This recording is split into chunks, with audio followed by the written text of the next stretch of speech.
The wind rushes through the sparse trees of a quiet world. At the edge of a remote clearing, a circular foundation is beginning to take shape. It is the early framework of a new Jedi temple, the vision of Luke Skywalker brought to life on the planet Ossus. A short distance away from the temple, at the edge of the clearing, two figures face each other. One stands tall, wearing a simple black tunic, his green lightsaber glowing with a quiet authority. The other, older and marked by time, bears a purple blade crackling with raw, intense energy. Luke Skywalker and Mace Windu face each other in the clearing, the only sound the rustling of wind through the nearby trees and humming of their lightsabers.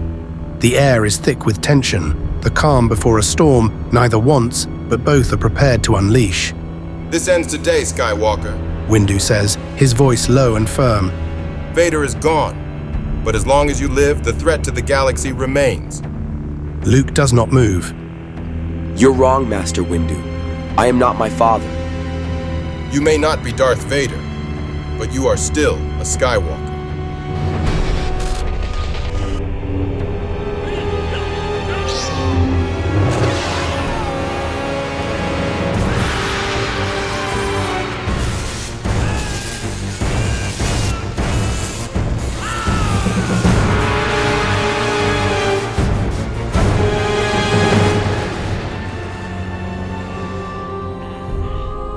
What if Mace Windu survived his fall at the hands of Darth Sidious and returned decades later with a single chilling belief? That the Skywalker bloodline must be erased to protect the galaxy from future darkness. In this video, we explore that very scenario. We'll look at how Windu could have survived, what might lead him to hunt down Luke, and who would ultimately win in a clash of these two Jedi Titans. Before we begin, my recent video, Rebirth of the Jedi, explored what might have happened if Darth Vader turned back to the light 10 years after Revenge of the Sith. It took nearly a month to create, and the response has been way beyond what I expected. With so many of you asking for parts 2 and 3, my goal is to turn this into a full trilogy, an alternate storyline to the original Star Wars saga. I'm already deep into developing the next chapters, and I've got some big ideas for how I want the story to build and ultimately conclude. I think once it's finished, it'll be a trilogy worth watching all the way through. If you'd like to help support the making of these next installments, I've just launched channel memberships. Members get exclusive perks like a producer credit in future videos, behind-the-scenes updates and photos, and voting power to help decide what stories I create next. There's a link in the description below, or if you're on desktop, you should see a join button beneath this video. Thanks for being part of this journey. Now, let's dive in. Tiko Brown was no one special, an elderly scrap hauler from the lower levels of Coruscant. He had been running his usual night route, hauling scrap from the old refinery yards to a buyer who never paid on time. He was about to turn onto one of the maintenance corridors when a flicker in the sky caught his eye. A streak of blue fire, trailing smoke as it fell through the sky.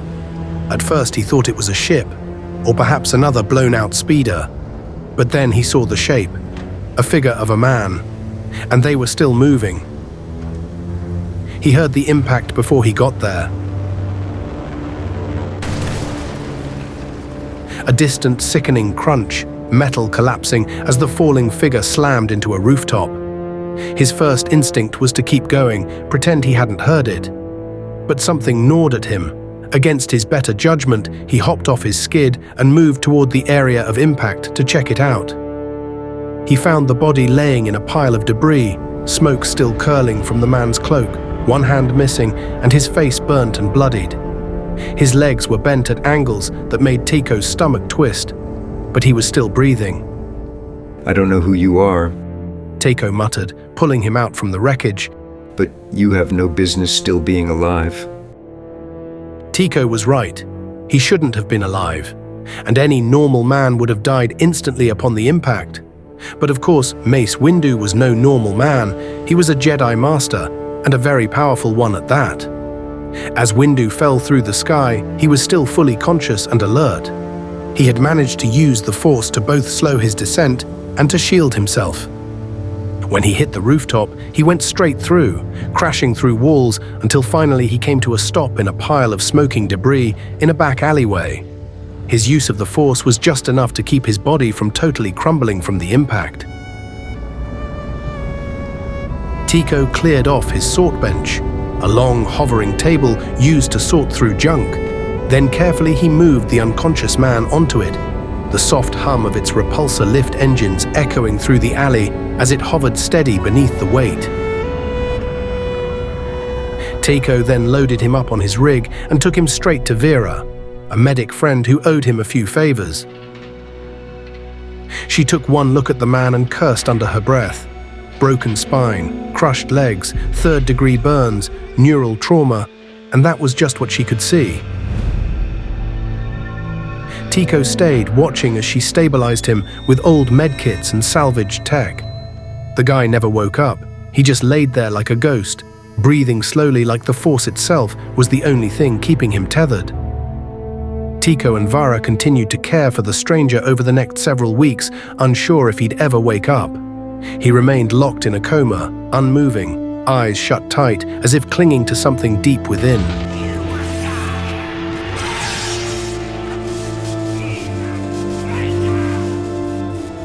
Nearly 2 months passed before he finally woke up.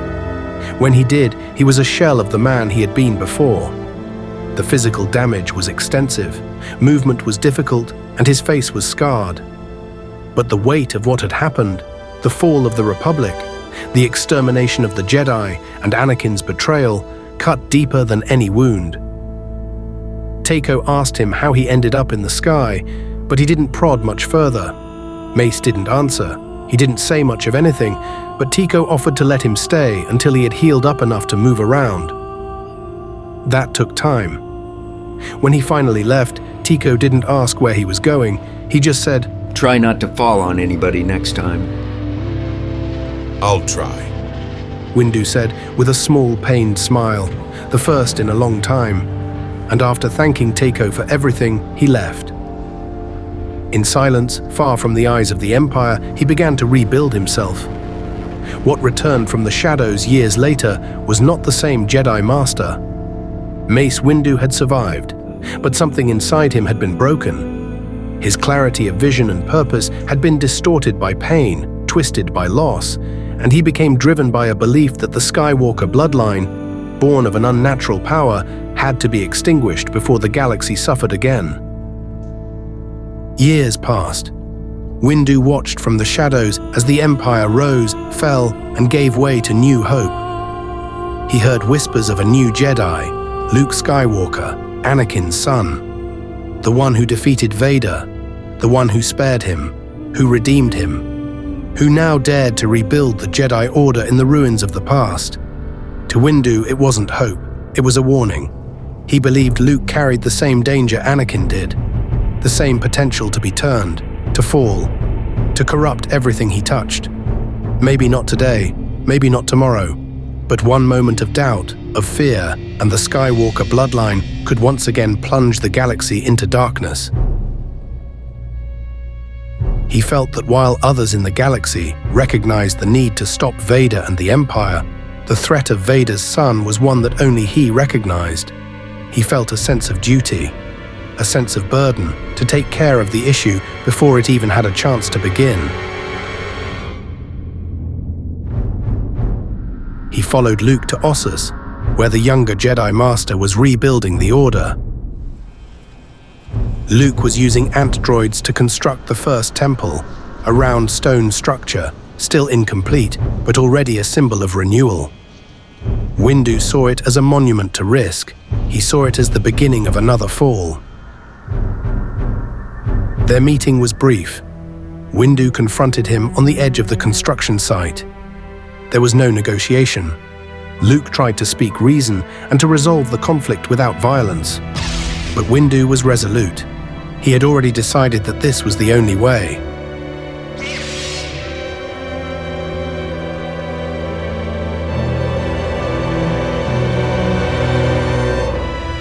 To understand the battle that followed, and to determine which one would most likely win in this confrontation, We need to first understand who these men truly were, with their unique strengths, abilities, and character.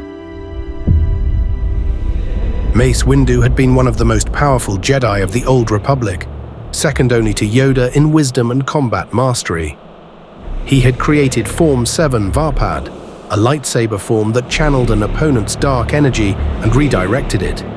It made him devastating in combat, fast, precise, and ferocious. Windu once defeated Darth Sidious in single combat, a feat no other Jedi accomplished. But Varpad was a razor's edge. It skirted the dark side. It required the user to dance with aggression without succumbing to it. Windu could walk that line. But in his exile, broken and embittered, that line had grown thin. He fought not just with technique, but with conviction bordering on fanaticism.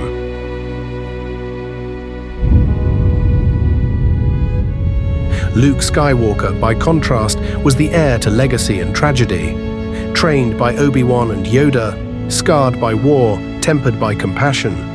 By the time he began establishing a new Jedi Order and building a temple, he was a highly skilled and powerful Jedi Master, arguably surpassing even the legendary Yoda in some respects.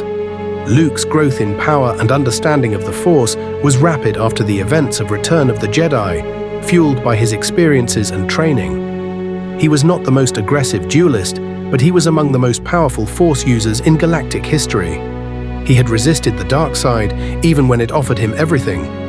He had faced Sidious, Vader, and the temptation of power and walked away. Luke's lightsaber style was an evolved Form 5 based on strength and counterattacks, but tempered by his own unique connection to the Force. And so, beneath the forming frame of the Jedi Temple, in the dust of fresh-laid stone, Windu struck first. He moved like a storm, purple blades slicing through the air with explosive precision. Luke was caught off guard, but recovered quickly, blocking the flurry with practiced ease.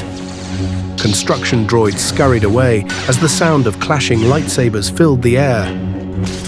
Windu pressed the advantage, hammering down on Luke's defenses. Every strike was aimed to kill. But Luke didn't give him darkness to feed on. He fought with calm, with patience, with restraint. This unsettled Windu. Varpad thrived on opposition, on anger, fear, hatred.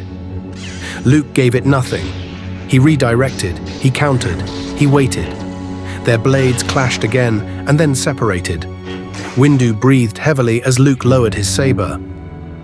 You don't have to do this. You don't understand. Your father never recognized his own potential for darkness and destruction until it was far too late. I saw it from the beginning and didn't act. I won't make that same mistake again. Luke shook his head. Vader did terrible things, but Anakin, he found his way back to the light. That's what matters. If you strike me down now, then how are you separated from the very darkness you are trying to prevent? Luke's words struck a chord deep within Windu. You could see it in the way his eyes shifted when he heard them. But he had been so sure. He had come to this point, and he couldn't afford the distraction. He tightened his hand on his saber and charged again. He moved with as much speed and precision as he ever had, showing that his years in hiding hadn't dulled his dueling skills at all. Windu was as fierce as ever, and Luke had to maintain absolute focus to move with enough speed to parry his attacks. Purple and green blades struck again and again. Their blades locked together, and Windu took advantage of the moment, quickly raising his hand and sending Luke flying backwards with a force push. Luke hit the ground with a thud, but turned the momentum in a roll, rising smoothly to his feet like the fall had been part of the plan. Windu was already charging ahead, with a hell-bent look in his eyes. Luke lifted his hand, sending Windu flying backwards and crashing into a tree. And now Luke was charging at him, as once again the area erupted with the sound of clashing sabers. Luke knew he needed to end this fight. He was recognizing that his dueling skills were outmatched by Windu. He had never fought anyone quite like this. Luke focused his mind, calling on the Force not in rage or fear, but in clarity and purpose. His strikes grew sharper, more deliberate as the Force guided him to more quickly predict Windu's attacks. He began to see Windu's movements before they happened, sensing his rhythm and flow, and then he broke it. Luke altered his stance, flowing into a variation that Windu hadn't expected. It disrupted the pattern, causing Windu to stumble, just for a moment. But that was all that was needed. Luke sliced his saber through the air in a simple, rapid twirl, severing Windu's cybernetic hand and sending his lightsaber flying into the grass a distance away.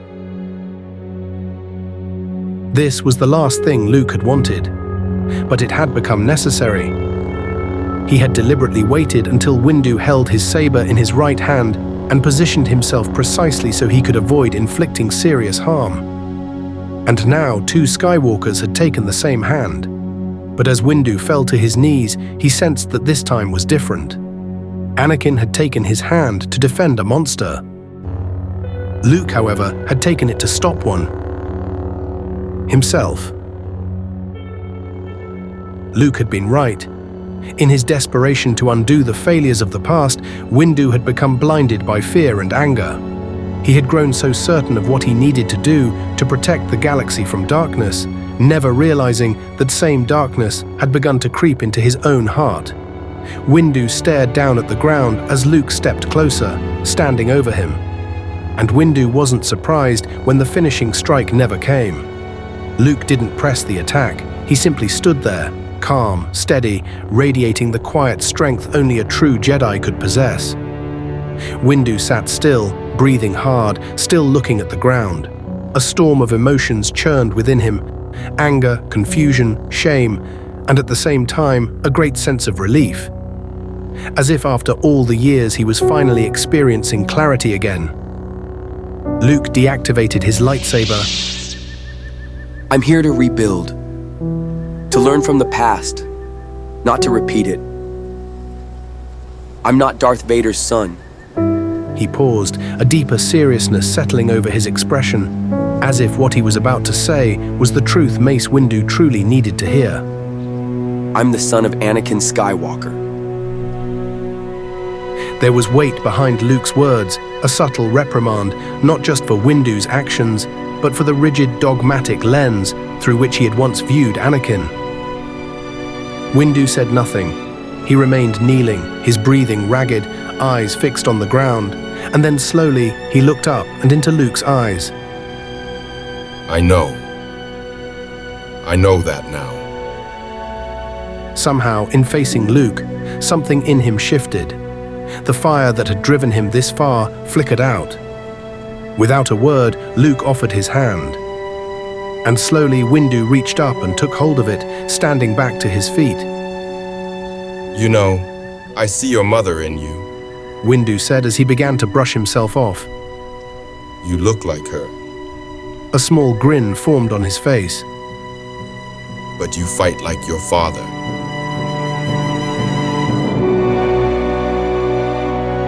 In the end, Luke Skywalker would most likely defeat Mace Windu in a fight, not just because of his strength and combat abilities as a Jedi, but because of the kind of Jedi that he became. By the height of his power, Luke was a Jedi of extraordinary skill and clarity, unbound by the rigidity of the old order, yet untouched by the darkness they feared. He carried immense power, tempered by compassion, instinct, and balance. That rare harmony gave him the edge, an edge to surpass and defeat legends, even legends like Mace Windu.